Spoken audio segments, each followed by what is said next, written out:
কেনার পয়সা নেই বাবার কাছে।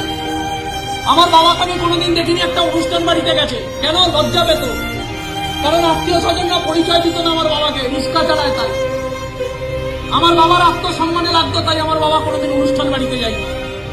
ভোরবেলা 5টার সময় উঠে মান্থলি টানতে যেত, একটা ফাটা লুঙ্গি পরে, একটা জামা সেটা ফেটে আছে ওই অবস্থায় যেত। তার ছেলে মজা করলে মানায়?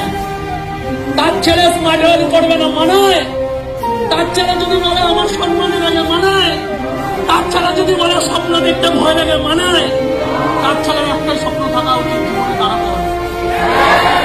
এজন্য রোগের মধ্যে 20 টাকা বাঁচানোর জন্য মা হেঁটে যায়, অটো ভাড়া নেয় না, 20 টাকা বাঁচবে তাই। তার ছাড়া গাড়ি কেনার যদি অভাব থাকে, গাড়ি কেনার ক্ষমতা থাকে, গাড়ি কেনার একটা মন থাকে, আরে আমাদেরকে যে 50,000 টাকার কাজ দেবে না, স্মার্ট ভ্যালু আমাদেরকে জায়গা দিয়েছে যে